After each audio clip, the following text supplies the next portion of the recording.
Hello students, नमस्ते। हम कक्षा 12 भूगोल विषय का आपका अध्याय पढ़ रहे थे। इसमें प्राथमिक व्यवसाय का जो है वर्णन किया हुआ और उसमें मानक के जो प्राथमिक व्यवसाय या प्राथमिक जो आर्थिक क्रियाएं हैं उनको पढ़ रहे थे। उसमें हमने 8 प्रकार जो थे उसके वो पढ़ लिए थे और नवा खनन जो है वो करना शुरू किया था। उसके अंदर हमने देखा कि खनन वास्तविक रूप से होता क्या है। उसके अंदर हमने संसाधन की परिभाषा भी जानी, खनिज की परिभाषा भी जानी, खनन की परिभाषा भी जानी और खान को भी जाना कि खान क्या होती है, खनिज क्या होता है, खनन क्या होता है, ठीक है, और संसाधन क्या होते हैं। इसके बाद हमने खनन के विभिन्न जो रूप हैं वो देखे, किस प्रकार से तांबा जो है निकाला जाता है पत्थर से तांबे का अयस्क, और हम जो है खनन कार्य को प्रभावित करने वाले कारक इनकी बात कर रहे थे कल।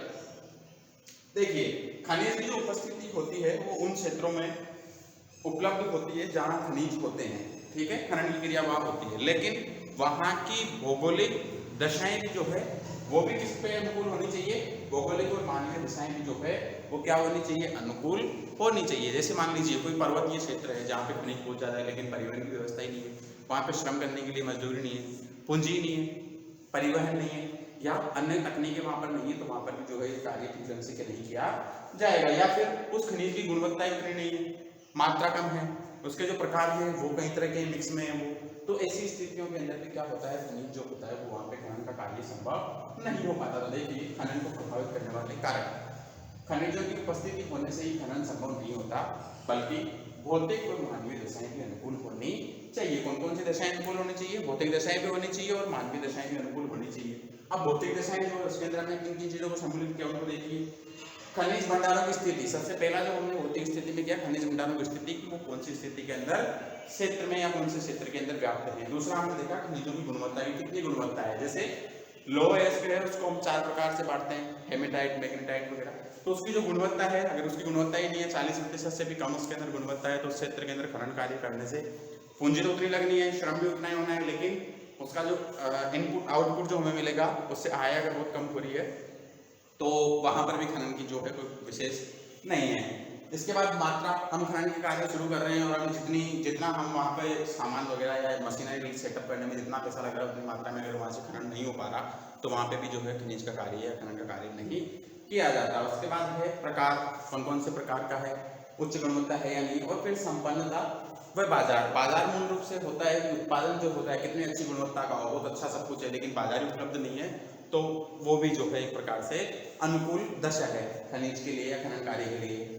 मानवीय दशाएं जो है उसमें खनिज की मांग होनी चाहिए, जो खनन किया जा रहा है उसकी बाजार के अंदर मांग होनी चाहिए, डिमांड होनी चाहिए, जिससे क्या है वो बिकेगा तो आय प्राप्त होगी। यातायात जो है उसकी सुविधा अच्छी होनी चाहिए, पूंजी भी होनी चाहिए, और श्रम तकनीक का विकास और सरकारी नीतियां, सरकार का सहयोग भी होना चाहिए। अब खनिजों की कुछ विशेषताएं हैं, देखिए खनिजों की कुछ आधारभूत विशेषताएं हैं जो निम्न है। सबसे पहले तो पृथ्वी पर इसका वितरण असमान है, खनिज जो है समान रूप से नहीं होते हैं, हर क्षेत्र में अलग अलग होते हैं। जैसे मान लीजिए भारत है, भारत के अंदर ऐसा तो नहीं है कि चांदी हर जगह निकाली जाती है, कुछ राजस्थान का भाग है वहाँ पे सबसे ज़्यादा चांदी निकाली जाती है, हीरा जो है वो सभी जगह नहीं निकाला जाता, उड़ीसा में निकाला जाता है, या फिर सोना जो है वो विश्व के अंदर सबसे ज़्यादा ऑस्ट्रेलिया में निकाला जाता है। ऐसा क्यों, ऑस्ट्रेलिया में क्यों और दूसरे देशों में, दूसरे महाद्वीपों में अंदर क्यों नहीं, ठीक है। तो ये जो है सब जगह असमान वितरण है। वहाँ की जो चट्टानें हैं उन चट्टानों के बनने का स्वरूप और उनके निर्माण की अवधि जो है ये डिसाइड करती है कि उसके अंदर कितनी मात्रा के अंदर कोई भी अयस्क धातु उपलब्ध है। इसके आगे देखिए, अधिकांश खनिज निश्चित व अनवीनीकरणीय होते हैं, जिनका नवीनीकरण नहीं किया जा सकता, निश्चित जो है उनकी मात्रा सीमित है, कम दायरे में, ऐसा नहीं कि असीमित है, बहुत ज्यादा है, तो ये भी जो है खनिजों की आधारभूत विशेषताएं कहलाती है। अधिकांश खनिज भूगर्भ में छिपे रहते हैं, जिसका सर्वेक्षण और उत्खनन के लिए बड़ी मात्रा में पूंजी, श्रम और विकसित प्रविधि की आवश्यकता पड़ती है। कई सारे खनिज हैं पृथ्वी के भूगर्भ में है, कई गहराइयों पे है, पहले तो उसको खोजने के लिए पहले तो हमें ज्ञात होना चाहिए कि यहाँ पे है या नहीं है, फिर उसको खोजने के लिए जो है उच्च तकनीक होनी चाहिए, मशीनरी होनी चाहिए, चलो हमने खोज भी लिया वो सब कुछ के लिए, लेकिन उसको निकालने के लिए, उसका उत्खनन करने के लिए जो है तकनीक की आवश्यकता बहुत ज्यादा होती है, मशीनरी बहुत ज्यादा लगती है, पूंजी भी बहुत ज्यादा लगती है, श्रम भी बहुत ज्यादा लगता है, ठीक है। इसके बाद देखिए, निरंतर खनन द्वारा खाने प्रतिदिन खर्चीली व अनार्थिक होती जाती है। जो खाने हैं निरंतर उसमें अंदर खनन हो रहा है, खनन हो रहा है, जैसे मान लीजिए पहले 50 मीटर से निकाला जाता था, 50 मीटर की गहराई, ठीक है, 50 मीटर की गहराई से निकाला जा रहा था, तो मशीनरी जो है वो 50 मीटर तक की ही थी जिससे हमें निकालना है।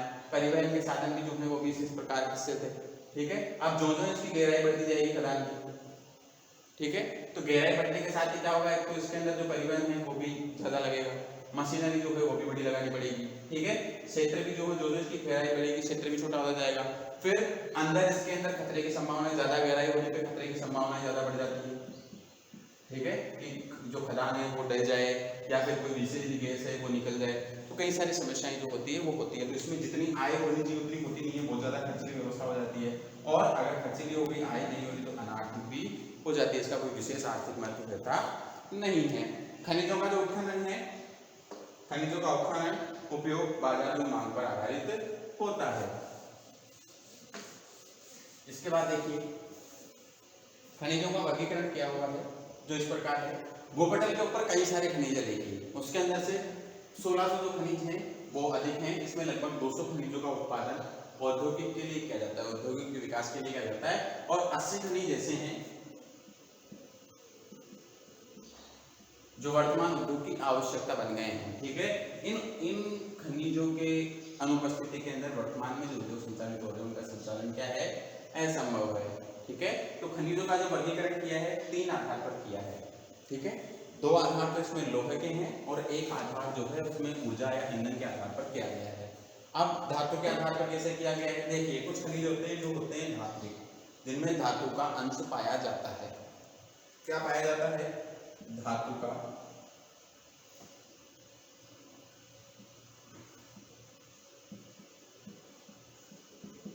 अंश पाया जाता है,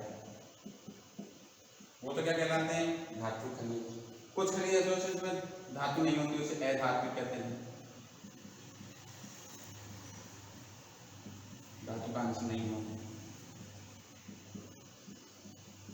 और कुछ जो है खनिज ऐसे होते हैं किसमें काम आते हैं, ऊर्जा में या फिर ईंधन में, ठीक है। तो वो किस में आते हैं, ऊर्जा खनिज के अंदर सम्मिलित किए जाते हैं। अब धातु जो खनिज है इसको हम 2 भागों में बांटते हैं, एक तो होते हैं लोह अयस्क और एक होते हैं अलोह अयस्क। लोह अयस्क होते हैं इसमें तो लोहे की मात्रा, लोहे की उपलब्धता होती है, लोहा उपलब्ध, और इसमें लोहा नहीं होता। अब जो लोह धातु है इसके उदाहरण क्या है, एक तो स्वयं लोह अयस्क है, निकल है और मैग्नीज है। एलो धातु में तांबा, सीसा, जस्ता और एल्यूमिनियम है। इसी प्रकार धातु जो खनिज है उसको 3 भागों में बांटा है, एक तो इमारती, ठीक है, जो निर्माण उद्योग में काम आते हैं, एक हो गए रासायनिक और एक होते हैं रत्न, ठीक है। अब जो इमारती है उसके अंदर तो संगमरमर, जिसे मकान वगैरह लगाते हैं, बलुका पत्थर जो इसका उपयोग सीमेंट वगैरह बनाने में भी किया जाता है, और इसका उपयोग जो है मकानों के निर्माण में भी किया जाता है। ग्रेनाइट और चूना पत्थर भी सीमेंट उत्पादन में काम में आता है। इस प्रकार रासायनिक हो गए, इसके अंदर नमक, अभ्रक और जिप्सम हो गए, और रत्न जो है उसमें सोना, चांदी और प्लेटिनम वगैरह जो है इसके अंदर सम्मिलित किए जाते हैं। अगला जो प्रकार है वर्गीकरण का वो है ईंधन खनिज, जिसके अंदर कोयला, पेट्रोलियम गैस, प्राकृतिक गैस वगैरह वो सब चीजें जो इसमें सम्मिलित की जाती है। नेक्स्ट जो है उसके अंदर है खनिजों का वितरण। खनिजों का वितरण से संबंधित है कि वो कौन कौन सी चट्टानें हैं, कौन कौन सी जो है चट्टानें हैं उसके अंदर उनका उपलब्ध उपस्थिति जो है वो पाई जाती है। खनिजों का वितरण से मतलब यहाँ पे विश्व वितरण से नहीं है कि कौन कौन से क्षेत्र में है, खनिजों के वितरण से तात्पर्य यहाँ पे चट्टानों के संबंध से कौन सी चट्टान में कितनी मात्रा में पाया जाता है। देखिए खनिजों का जो संबंध होता है वो चट्टानों से होता है, और चट्टानों के क्या है, निम्न प्रकार है।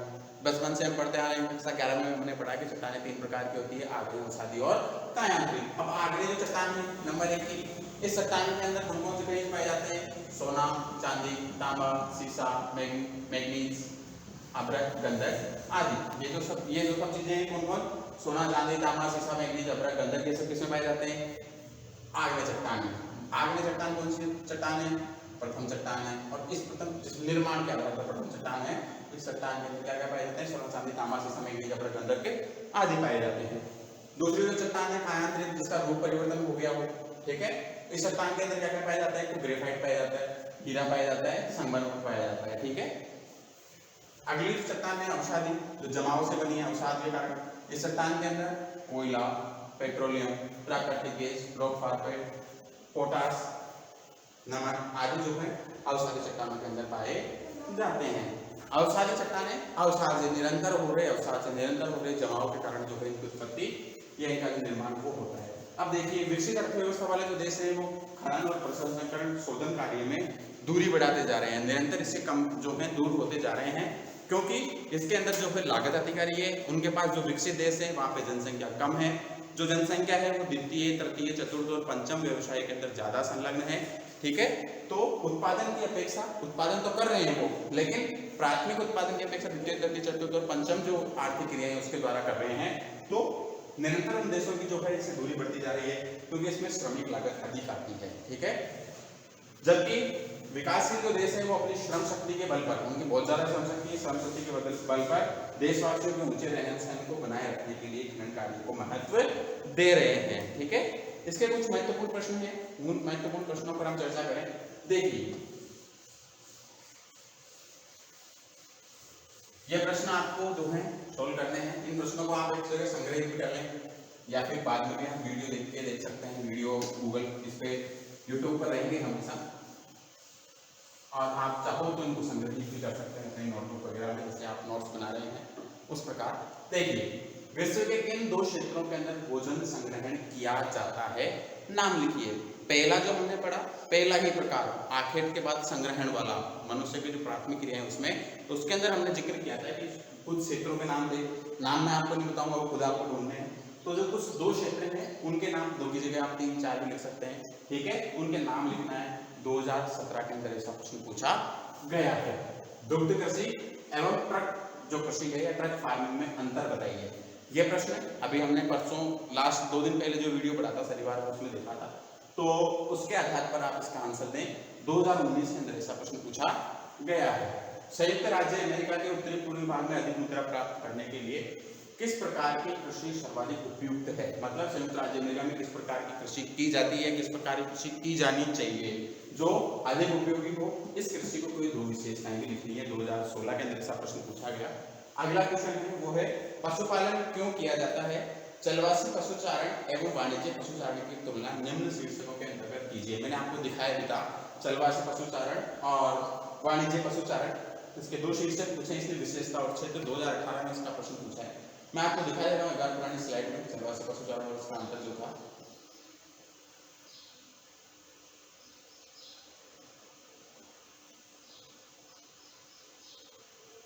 ये देखिए, ये पढ़ा था हमने चलवासी पशुचारण और व्यापारिक या वाणिज्यिक पशुचारण, इसके अंदर अंतर पढ़े थे। तो हमें क्षेत्र और वो कुछ पूछा है, उसके आधार पर जो है यहाँ से क्षेत्र स्थान हो गए, तो इनके आधार पर जो है उसको आंसर दे सकते हैं। देखिए, क्षेत्र वगैरह हो गए, या इसका जो दूसरा वर्गीकरण है वो हमने इस प्रकार भी किया था, तो यहाँ से भी आप उसका आंसर दे सकते हैं। आगे देखिए अगला प्रश्न क्या है हमारा।